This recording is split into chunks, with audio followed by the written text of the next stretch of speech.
While camping in the wild forests of Alaska, my son cold-bloodedly left me without food or equipment and said, "Bye, go meet the grizzly." He thought I would die of hunger or bear claws so he could take my inheritance. But when he returned home, I was already waiting there with a smile on my face. "I have a surprise for you," I said. "You won't believe what happened next." Before we continue, please subscribe to the channel and let us know where you're listening in the comments. The front door exploded open without warning.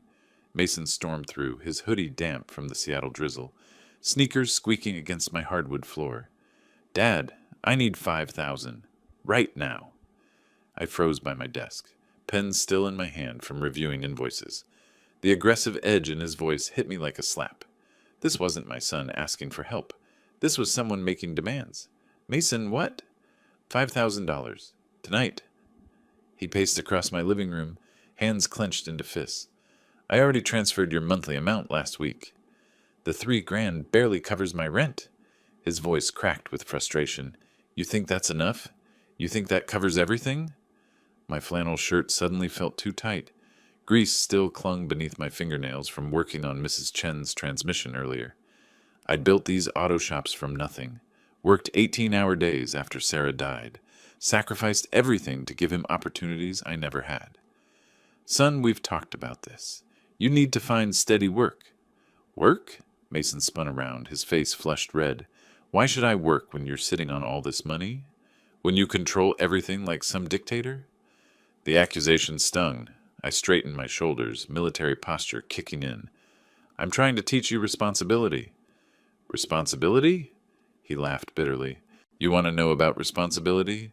After you die, I'll be an amazing master of your auto shops. I'll run them better than you ever did." The words hung in the air like poison. My chest tightened. The casual way he spoke about my death, the calculation behind his eyes, this wasn't grief or frustration talking. This was greed. I opened my mouth, but no sound came. 20 years of single parenting, of sacrificing, of hoping he'd become the man his mother would have been proud of. All crumbled in that moment. Mason must have seen the shock on my face. His expression shifted, realizing he'd revealed too much. Without another word, he spun toward the door. The slam echoed through the house like a gunshot. The family photo on the mantel rattled, Sarah's smiling face trembling behind the glass. I stood there, motionless, watching it slowly settle back into place. The silence pressed against my ears. Outside, Mason's car engine roared to life and faded into the distance. I remained frozen by my desk, the pen still gripped in my white-knuckled hand, staring at that photo that refused to stop its gentle trembling. The next morning, I reached up to straighten the family photo. Sarah's face smiled back at me, young, radiant, holding 8-year-old Mason at his Little League game. The memory hit like a physical blow. Sarah's funeral. Mason standing beside me in his only suit, 3 sizes too big, clutching my hand while I tried not to collapse. The mortgage on the first auto shop was 3 months behind. Sarah's medical bills had drained our savings. I'd promised her dying breath I'd take care of him, give him everything she couldn't. By Thursday, I found myself pulling out old photo albums. Each page revealed another sacrifice I'd forgotten. Mason's private school tuition, $40,000 per year because the public schools weren't good enough for Sarah's son. His University of Washington education, complete with the dorm experience he demanded. The Honda Civic, I bought him for graduation, $18,000 in cash because he refused anything used. I traced the edges of a picture from his 16th birthday. Even then, something was missing in his eyes. While other kids his age worked summer jobs, Mason spent his time gaming, living off the monthly allowances I justified as investment in his future. The progression was clear now, spread across decades of photographs. Every handout, every rescued failure, every crisis I'd solved with my checkbook had carved away pieces of his character.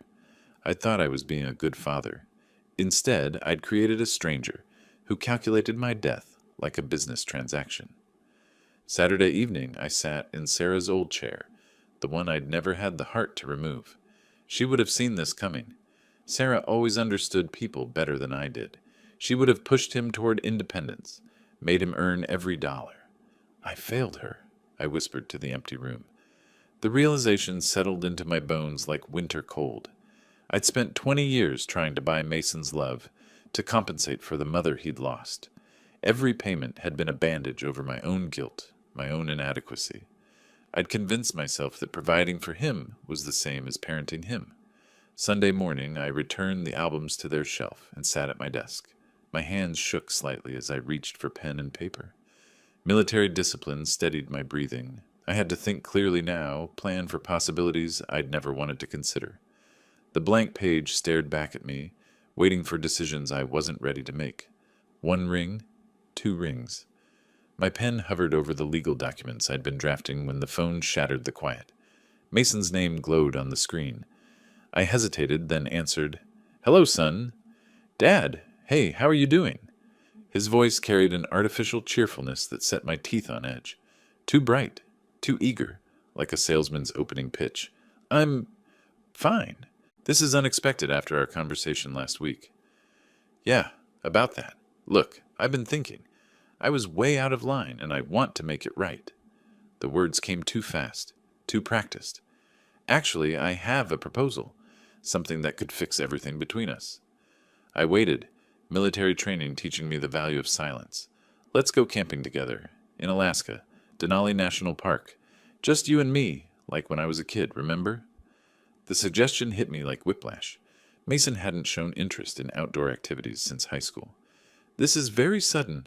I know, but here's the thing. My buddies canceled last minute, and I've got these tickets that are just going to waste. Everything's already paid for. Flights, camping gear, park permits. The whole package expires tomorrow if we don't use it." My grip tightened on the phone. The urgency felt manufactured, designed to prevent me from thinking too carefully. "Mason, when have you ever organized camping trips?" "Come on, Dad. Remember when you taught me to read animal tracks? How to start a fire with wet wood? You always said the wilderness shows a man's true character." The reference to our shared past twisted something in my chest. Those had been good times, before Sarah's death changed everything, before I'd started solving problems with money instead of presents. "This could be our chance to reconnect," Mason continued, his voice dropping to a more sincere register, "to remember what we used to have. No distractions, no city stress, just father and son in God's country." I closed my eyes, war between hope and instinct raging in my chest. Every rational part of my brain screamed warning. The timing, the sudden enthusiasm, the convenient story about canceled friends. It all felt orchestrated, but underneath the suspicion lived a deeper pain. What if this was real?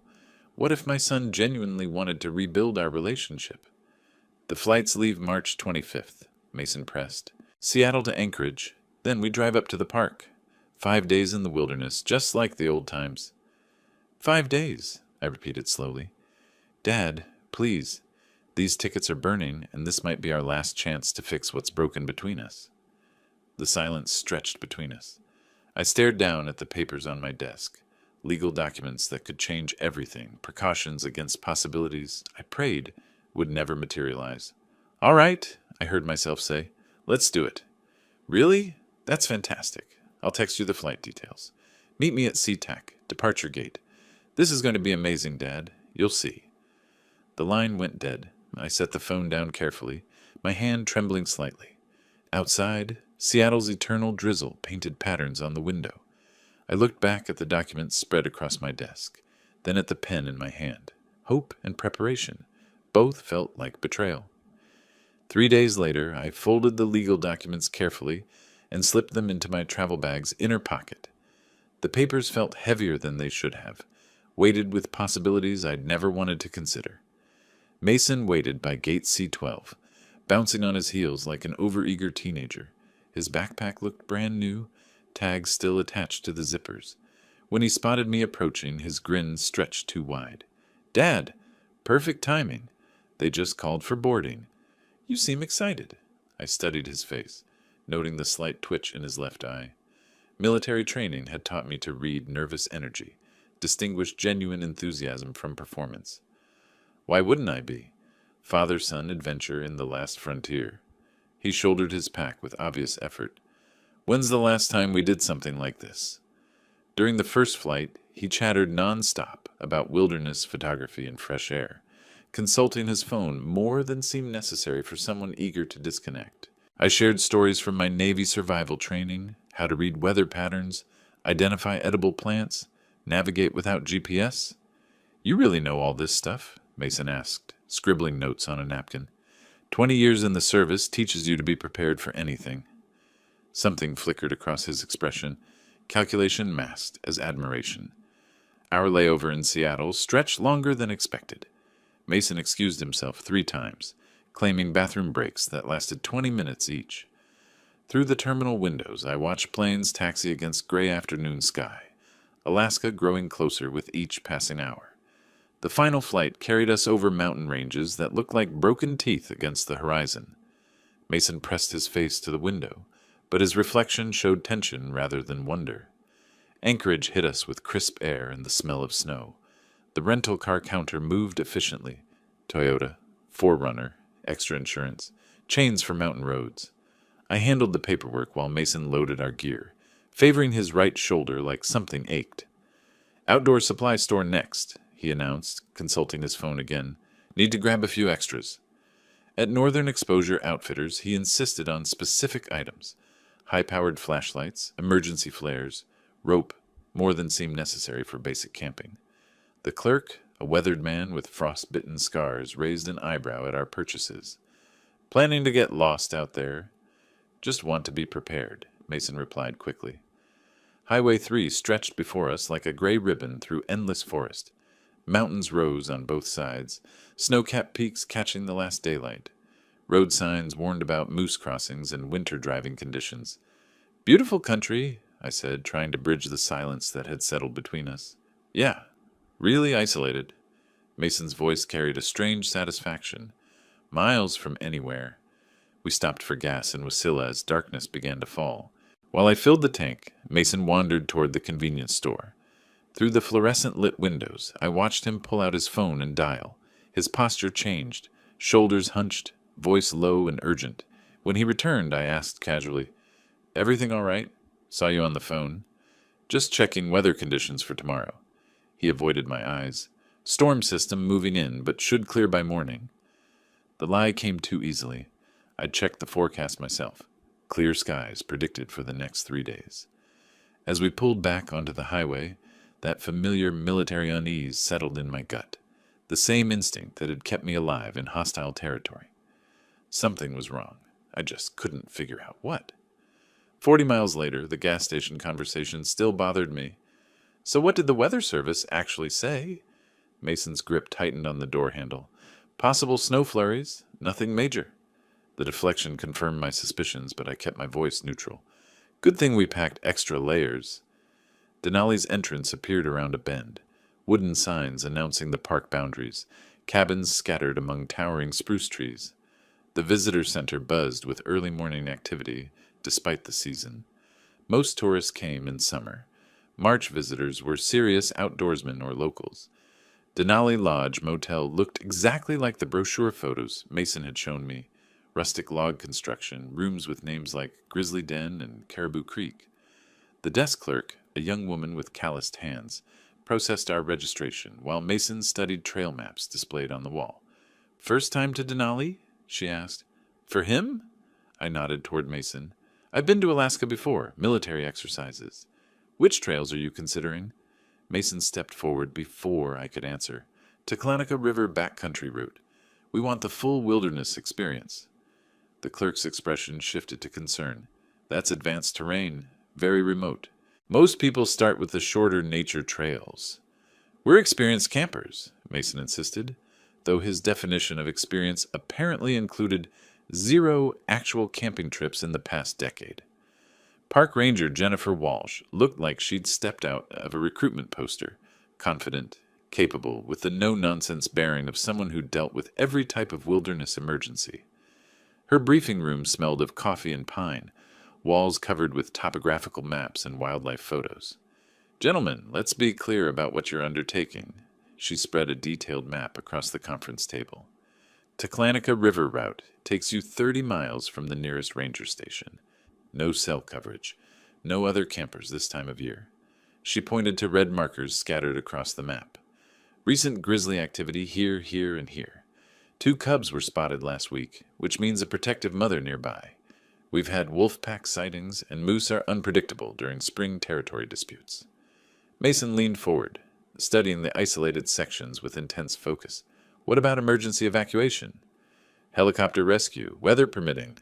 Could be days if conditions turn bad. Ranger Walsh's stern expression suggested she'd seen too many overconfident tourists become statistics. I have to ask, what's your combined wilderness experience? I answered honestly about my military background, while Mason mumbled vague references to camping with friends. The ranger's doubt was visible. Sir, with respect, this route isn't appropriate for beginners. We have excellent guided tours, shorter trails. We'll be fine, Mason interrupted. My father's practically a survival expert. After signing liability waivers and watching safety videos about bear encounters, we rented bear-resistant food containers and emergency beacons. I insisted on defensive rifle rental, a Remington 870 that felt familiar in my hands. You sure about that? Mason asked nervously. Alaska rule number 1, never go unarmed in bear country. Our final stop involved programming GPS coordinates into our emergency beacon. Ranger Walsh demonstrated the activation sequence with professional precision. Push this button, hold for 5 seconds, and search and rescue gets your exact location. But remember, in that backcountry, even with coordinates, rescue could take 12 to 18 hours minimum. Loading our packs into the truck, I felt that familiar pre-mission tension. Every detail screamed warning, the remote location, Mason's obvious inexperience, his strange insistence on maximum isolation. Still sure about this route? I asked as we pulled away from the ranger station. Mason's smile looked forced. Absolutely. No turning back now, right, Dad? The phrase hit my ears wrong. Less encouragement, more finality. Through the rearview mirror, I watched the ranger station disappear behind forest, our last connection to civilization fading into wilderness that suddenly felt less like adventure and more like trap. The forest road narrowed until branches scraped our windows like skeletal fingers. My GPS showed our position moving deeper into unmarked territory, past the last cell tower, beyond the final trail marker, into wilderness that had swallowed unprepared travelers before. We're officially off the grid now, I murmured, watching the signal bars disappear from my phone. Mason's laugh sounded hollow. Perfect, just us and nature. Mile 23. Toklanica marked the end of drivable road. I parked beside weathered wooden posts that looked like grave markers in the dim afternoon light. Unloading our packs revealed the weight difference. Mine distributed efficiently from decades of military training. Mason's bulging awkwardly with gear he'd never tested. Jesus, this thing weighs a ton, he complained, struggling with the shoulder straps. Proper packing takes practice. I adjusted his weight distribution, noting how he winced when I touched his right shoulder. You hurt yourself? Old injury, nothing serious. The trail wound through dense spruce forest where afternoon sun barely penetrated. Moss-covered logs created natural obstacles, and small streams required careful stepping stone navigation. Wildlife signs appeared immediately, massive moose tracks pressed into muddy patches, eagle cries echoing from somewhere above the canopy, and the distant howling that meant wolves. You hear that? Mason stopped suddenly, face pale. The wolf pack, probably 5 miles away. I kept walking, but noticed his nervousness had nothing to do with wildlife appreciation. For someone who'd insisted on this remote route, he seemed genuinely frightened by its realities. 3 hours of hiking brought us to a clearing beside a rushing creek. Perfect campsite with flat ground, fresh water, and clear sightlines in all directions. Military habits kicked in as I surveyed defensive positions and escape routes, while Mason sat heavily on a fallen log. How much farther do we go? He asked, breathing hard. This is good for tonight. We'll push deeper tomorrow. Setting up camp revealed more of Mason's inexperience. While I methodically established our perimeter, food cache hung 12 feet high, cooking area downwind from sleeping quarters, emergency supplies easily accessible, he struggled with basic tent assembly. Dad, can you help with this? He held up tangled guy lines like surrender flags. Teaching him proper technique felt like old times, back when he'd wanted to learn instead of just inherit. But something nagged at me. Why insist on wilderness camping when you couldn't handle basic equipment? Evening campfire cast dancing shadows across our small clearing. I prepared a simple meal while Mason sat unusually quiet, staring into the flames with an expression I couldn't read. The temperature dropped steadily. March nights in Alaska demanded respect. "Remember when we used to do this?" I tried conversation, hoping to recapture some connection. "You were maybe 10, insisted on roasting marshmallows until they caught fire." Mom was still alive then. His voice carried unexpected sadness. She loved our camping trips, said they brought out the best in people. Mason nodded, but his eyes remained distant. "Tell me about your childhood, Dad. Before the military, before the business. What was it like being poor?" The question surprised me. Mason rarely showed interest in my background. I found myself sharing stories I hadn't told in years. Growing up in rural Montana, working farms during summer, earning every dollar through sweat and determination. "Sounds hard," he said, but his tone suggested calculation rather than sympathy. "Hard work built character, taught me the value of earning what you have." Something flickered across his features, resentment, maybe, or frustration. But when he spoke, his voice remained carefully neutral. "Lucky for me, right? Getting to skip all that character building." The conversation continued around the fire, Mason prompting stories about my military service, survival training, the skills that had kept me alive in hostile environments. I shared more than usual, encouraged by what seemed like genuine interest. "How do you know when someone's lying to you?" he asked suddenly. Body language, voice patterns, inconsistencies in their story. I poked the fire, sending sparks spiraling into darkness. "Why?" "Just curious. You've always been good at reading people." Later, as I banked the fire for the night, peaceful silence settled over our campsite. Stars emerged in patterns I hadn't seen since my last deployment, unmarred by city lights. The wilderness felt pristine, untouched, almost sacred. "I'll take first watch," Mason volunteered. "Not really tired yet." "You sure? We've got a long day tomorrow." "Yeah, I want to enjoy this. Listen to the forest sounds." I crawled into my tent, trusting my son to wake me for the second shift. Through the nylon walls, I could hear him moving around the fire, adding logs, settling into watch position. Normal camping sounds that should have been comforting. But as sleep approached, something bothered me about his offer. In all our conversations, Mason had never shown interest in solitary reflection or nature appreciation. Why start now? The last thing I noticed before exhaustion took over was the change in sounds outside. No more casual movement around the fire, just careful stillness that suggested someone waiting rather than watching. Dawn light filtering through my tent walls brought me to consciousness. Outside, I heard the metallic clanking of equipment being loaded. Too early, too urgent for normal morning preparations. I unzipped the tent flap and stepped into frigid air that made my breath visible in white puffs. Mason stood by our truck, methodically packing gear with military efficiency he'd never displayed before. Every piece of survival equipment, GPS device, emergency beacon, rifle, food containers, disappeared into the vehicle. "What's going on?" My voice cut through the morning silence. Mason startled, then straightened with defiant posture. "Getting ready to leave. We planned 3 more days. What's the rush?" "Change of plans." He avoided my eyes, continuing to load equipment. "Weather's turning bad." The lie hung between us like smoke. Yesterday's forecast had been clear, and the sky showed no threatening clouds. My military instincts, dormant since arriving in Alaska, suddenly screamed warnings. "Mason, talk to me. What's really happening here?" Something snapped in his expression. Years of carefully controlled resentment exploded across his features like a dam bursting. "You want to know what's happening? I'm done. Done with your control, your manipulation, your constant judgment." "Son, I don't understand." "Don't!" He wheeled around, fists clenched. "Don't call me son. Sons don't get treated like employees. Sons don't have to beg for every dollar while their father sits on millions." The venom in his voice hit me like physical blows. This wasn't momentary anger. This was cultivated hatred, festering for years beneath our family's surface. "I've given you everything. You've given me nothing." Mason's voice cracked with rage. "You made me dependent, kept me weak, controlled every aspect of my life with your checkbook. Well, guess what? I'm taking control now."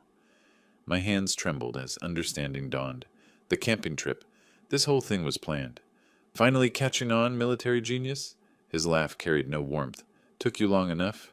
Why, Mason, if you needed money, we could have worked something out. I don't want your allowance anymore, Dad. I want what's mine by right. Your business, your assets, everything you've been dangling over my head for decades. The cold morning air seemed to freeze around us. I stared at this stranger wearing my son's face, speaking words that shattered 20 years of paternal love. You're planning to leave me here? Very good. Yes, I'm leaving you here to figure things out for yourself. Maybe 30 miles of wilderness will teach you what real dependence feels like. My chest constricted.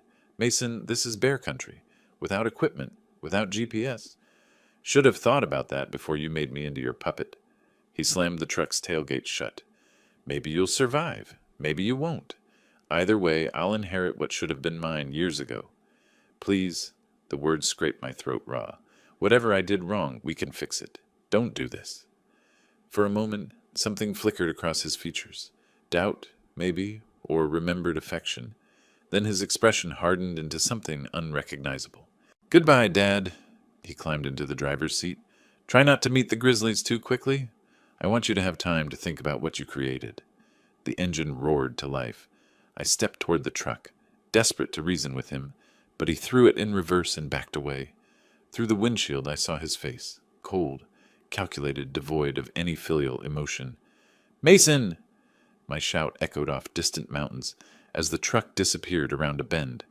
The sound of the engine faded gradually, leaving me standing on an empty dirt road in the vast Alaskan wilderness, 30 miles from the nearest human being. Dust settled around my feet. The silence that followed was absolute. No human sounds, no mechanical noise, just the whisper of wind through spruce trees and the distant cry of a hawk. I stood there for a long moment, processing the enormity of what had just happened. My son, the boy I'd raised, protected, provided for, had just sentenced me to death. The dust from Mason's truck still hung in the air when military training kicked in, overriding the emotional devastation.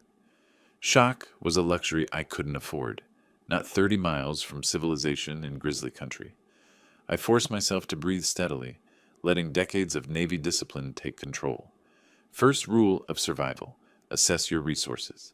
I patted down my pockets, wallet, house keys, a small folding knife I'd forgotten about. No food, no water, no GPS, no emergency beacon. The clothing on my back and nothing else. Second rule, evaluate the environment. March in Alaska meant temperatures dropping below freezing at night. The terrain around me consisted of dense spruce forest, unmarked trails, and complete isolation.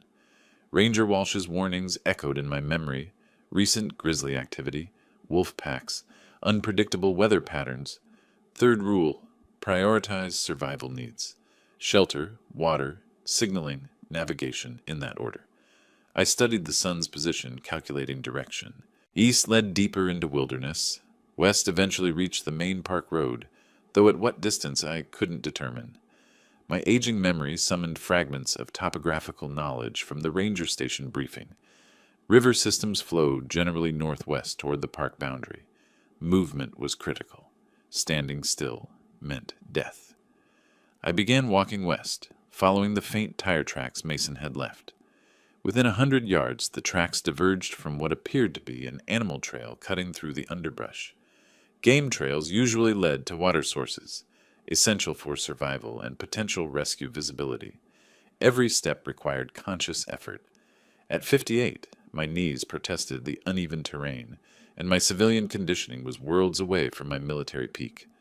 But anger fueled my movement, fury at Mason's betrayal, at my own blindness, at the years I'd wasted enabling his transformation into this monster. The forest closed around me like a living tunnel. Massive spruce trees blocked most sunlight, creating a twilight atmosphere even at midday.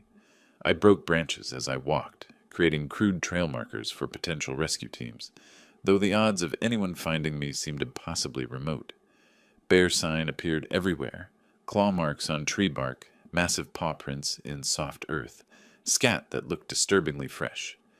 I made noise while walking, remembering Ranger Walsh's instructions about avoiding surprise encounters. The irony wasn't lost on me. My son had placed me in a situation where bears might be the least of my problems. Hours passed. My mouth grew dry, then parched. The game trail meandered through increasingly dense vegetation, and several times I lost it completely, forced to backtrack and search for the continuation. Exhaustion crept into my legs, but stopping meant losing precious daylight. A distant sound made me freeze, mechanical, rhythmic, definitely human-made. Engines, multiple engines. I stood perfectly still, listening.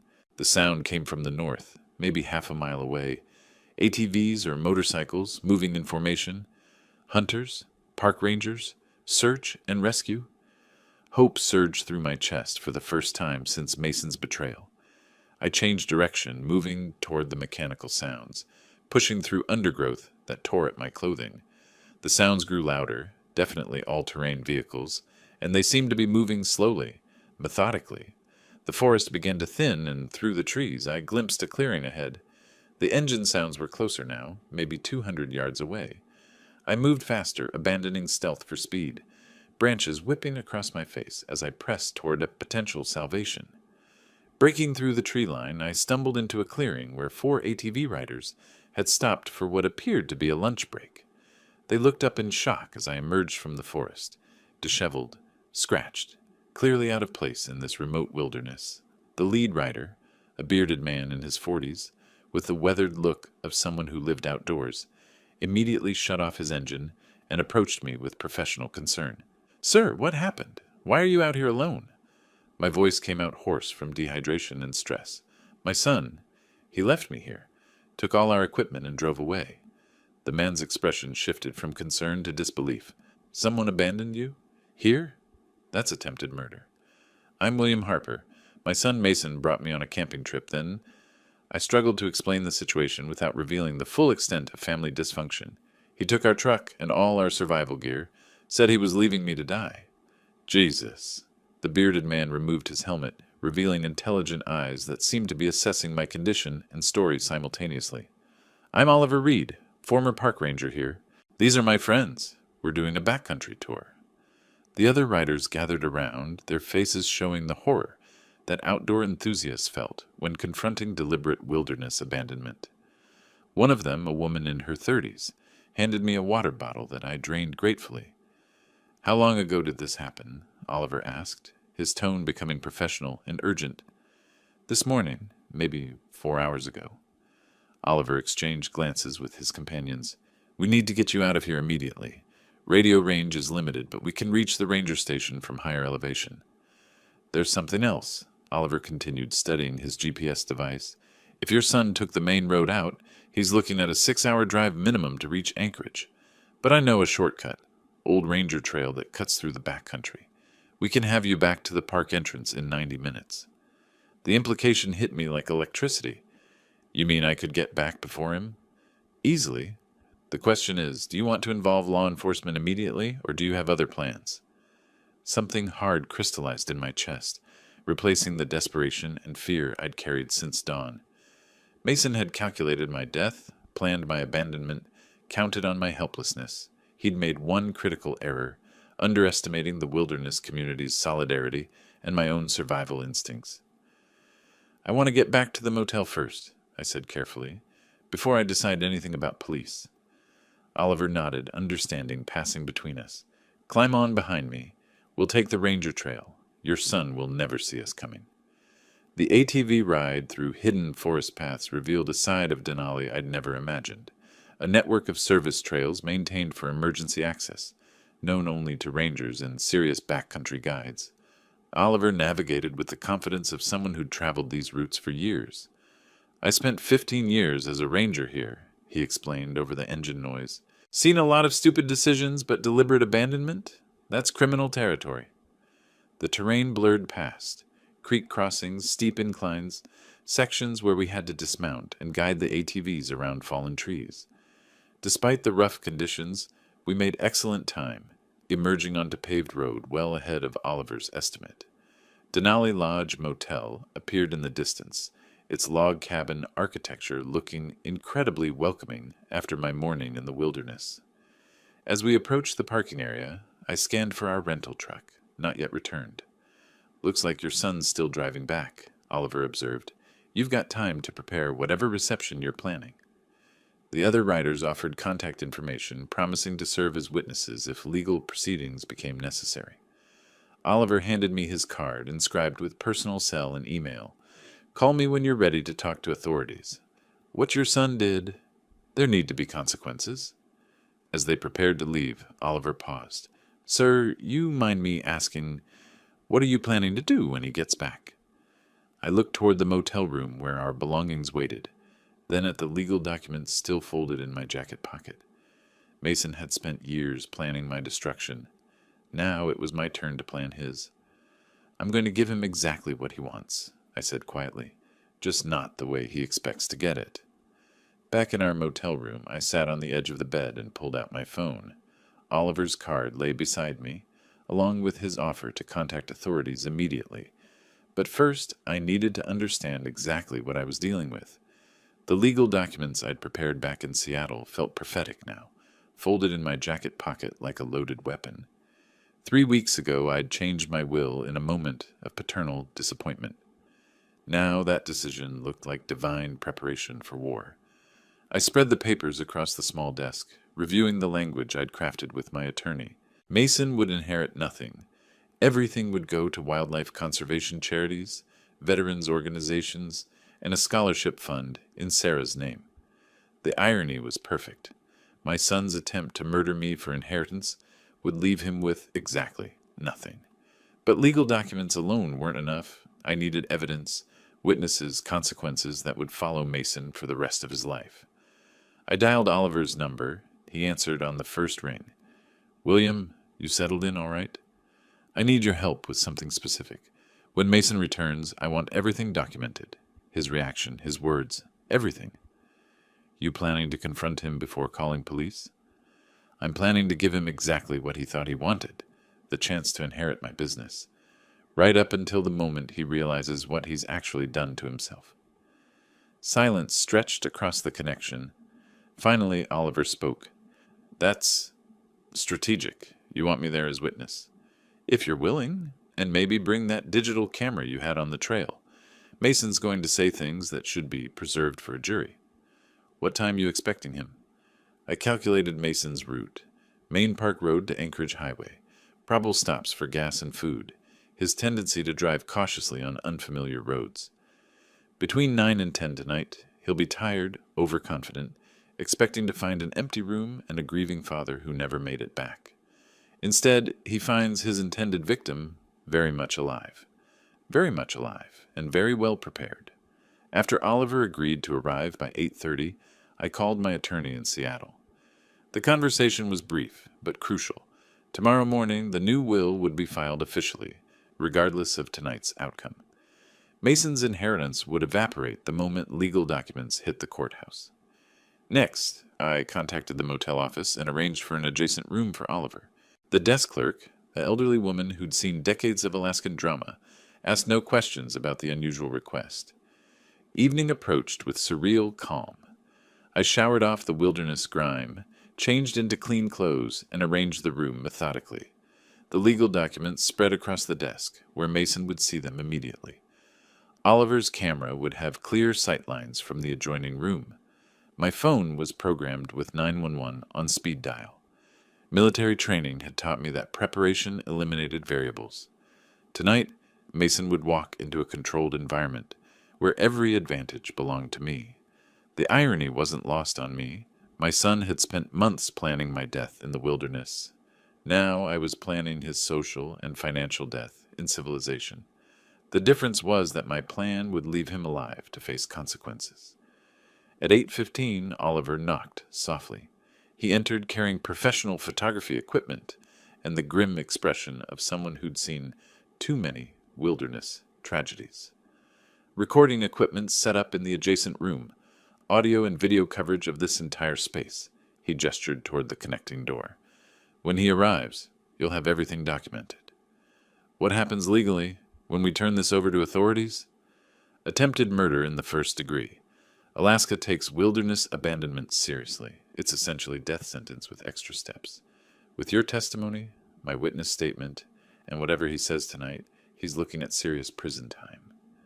I nodded, feeling a cold satisfaction settle in my chest. Then we wait. Outside, darkness gathered around the motel like a closing fist. Through the window, I could see the main road, where Mason's headlights would soon appear, carrying him toward a reckoning he'd never imagined possible. The phone showed 8:47 p.m. Any minute now, my son would discover that his perfect crime had become his perfect downfall. Headlights swept across the parking lot, and I recognized the distinctive sound of our rental truck engine. Mason had returned from his failed murder attempt, probably rehearsing grief-stricken phone calls to report his father's tragic disappearance. I positioned myself in the chair facing the door, legal documents clearly visible on the desk. Through the connecting wall, I heard Oliver adjusting his recording equipment. Everything was ready. Mason's key scraped the lock twice before catching. When the door opened, he stepped inside with the cautious air of someone expecting to find an empty room. The overhead light illuminated his face, and I watched recognition hit him like a physical blow. "Dad," the word came out strangled, disbelieving. "Hello, son. How was your drive?" His face cycled through confusion, shock, and something approaching terror. How are you here? How did you get back? Turns out I'm harder to kill than you calculated." Mason's legs seemed to buckle slightly. He gripped the doorframe, eyes darting around the room as if searching for escape routes. "I don't understand. I left you 30 miles. 30 miles from nowhere without food, water, or equipment. Yes, I remember." I kept my voice conversational, almost friendly. Interesting choice of last words, by the way. "Go meet the Grizzlies." Really captured the sentiment beautifully. "Dad, wait. You don't understand." "Oh, I understand perfectly. You brought me to Alaska to murder me for my inheritance. Spent months planning it, researched the most remote location possible, even practiced your shocked son routine for when the authorities found my body." Mason's mouth opened and closed wordlessly. Sweat beaded on his forehead despite the cool evening air. "The problem with your plan," I continued, standing slowly, "is that you underestimated the wilderness community. Turns out there are people who actually help each other survive, instead of abandoning family members to die. Look, if this is about money, it was always about money for you. That's what I finally understand. Every conversation, every camping trip, every moment of what I thought was father-son bonding, you were just calculating my net worth." I walked to the desk and picked up the legal documents. "You want to know what's fascinating? 3 weeks ago, right after our fight, I changed my will. Called it paternal disappointment at the time." Mason's eyes locked onto the papers in my hands. "What do you mean, changed?" "I mean you inherit nothing. Not the auto shops, not the bank accounts, not the house your mother loved. Everything goes to charity, wildlife conservation, veterans organizations, scholarship funds." The color drained from his face completely. "You can't do that. I'm your son." "You were my son. This morning you became something else entirely, a man who calculated his father's death for financial gain." "Dad, please, if you'll just listen." "I listened this morning while you explained how my controlling behavior ruined your life. I listened when you said I deserve to die, alone in bear country. I'm done listening." Mason's composure cracked completely. "You self-righteous bastard, you created this.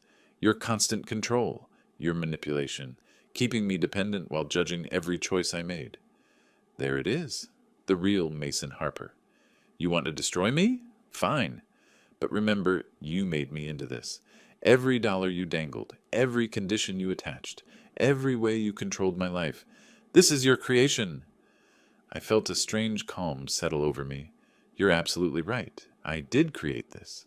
I enabled your dependence, bought your affection, confused providing with parenting. That's my failure as a father. Then change the will back. Fix this." The will was filed this afternoon. It's done. I walked toward the door, past my son who looked smaller, somehow, diminished. "But you're wrong about one thing. I didn't create your willingness to commit murder. That choice was entirely yours." Mason's voice cracked. "Where are you going?" "To call the police. Attempted murder is still a felony, even when it fails. Dad, wait. I paused at the threshold. Goodbye, Mason. In a strange way, you've given me exactly what I needed. Absolute clarity about who you really are. The last thing I saw before stepping outside was my son collapsing into the chair I'd vacated, staring at the legal documents that represented the complete destruction of everything he'd tried to gain through my death. The fluorescent lights in the Anchorage Police Department interview room buzzed overhead as Detective Sarah Martinez reviewed the evidence spread across the metal table. Oliver's digital recordings, my sworn statement, and Mason's own recorded confession from the motel room created an overwhelming case. Mr. Harper, I've been investigating wilderness crimes for 8 years. This is the most premeditated case of attempted murder I've encountered. Detective Martinez clicked through the audio recordings on her laptop. Your son's statements are remarkably incriminating. He always was thorough when he wanted something. The district attorney will file charges this morning. Attempted murder in the first degree, reckless endangerment, and conspiracy to commit fraud regarding your inheritance. Alaska doesn't treat wilderness abandonment lightly. Through the interview room window, I could see Mason in handcuffs being processed at the booking desk. Overnight in jail had stripped away his last pretenses. No more manipulation, no more charm, just a 28-year-old man facing the consequences of calculated evil. Oliver sat beside me, having driven down from Denali to provide his witness testimony. What's the likely sentence for this kind of crime? 15 to 25 years, depending on plea negotiations. Alaska views deliberate wilderness abandonment as equivalent to attempted murder, because that's exactly what it is. I watched my son through the glass, feeling an unexpected absence of satisfaction. This wasn't victory. It was just the natural endpoint of choices he'd made over years of increasing entitlement and resentment. Will you be returning to Seattle today? Detective Martinez asked. Tomorrow. I need to visit my attorney here first. Finalize some estate planning documents. The detective nodded knowingly. Making sure your new will is completely secure? Among other things. I stood, gathering my jacket and the evidence folders. I'm establishing a foundation in my late wife's name. Seems appropriate that Mason's inheritance should help people who actually deserve assistance. Oliver and I walked out of the police station into crisp Anchorage morning air. Downtown traffic moved with typical Alaska pace, unhurried, practical, purposeful. What happens now? Oliver asked. Back to your business in Seattle.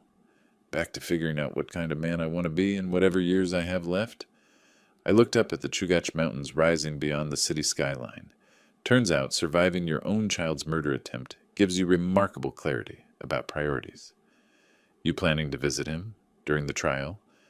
The question caught me off guard. I considered it seriously, the paternal instinct to maintain connection warring against the reality of what Mason had attempted. No, the man I raised died somewhere in those woods yesterday morning. What's left isn't my son anymore. We reached Oliver's truck in the parking lot. He handed me a business card with his personal information. If you ever want to come back to Alaska for the right reasons, camping, fishing, actually enjoying the wilderness, call me. First trip's on the house. Why would you do that? Because you survived something that should have killed you, and instead of letting it make you bitter, you're using it to help other people. That's worth supporting. I shook his hand, feeling genuine gratitude for this stranger who'd become an unlikely ally. Thank you. For everything. Thank the wilderness community. We look out for each other up here. As Oliver drove away, I pulled out my phone and dialed my attorney in Seattle. There were foundations to establish, scholarships to fund, a lifetime of enabling to undo through positive action. Mason had brought me to Alaska to die for money. Instead, I'd learned to live for purpose. In trying to destroy me, he'd accidentally taught me the difference between providing for someone and actually caring about them. The irony was perfect, and perfectly just. 3 days later, back in Seattle, I received a letter from Mason in jail. 5 pages of manipulation disguised as apology, promising change if I'd just reconsider the inheritance, explaining how prison would ruin his life. I read it once, then fed it through my office shredder. Some relationships don't survive attempted murder, no matter how much money you've invested in them. If you like this story, please like this video, subscribe to the channel, and share your impressions of this story in the comments. To listen to the next story, click on the box on the left. Thank you for watching.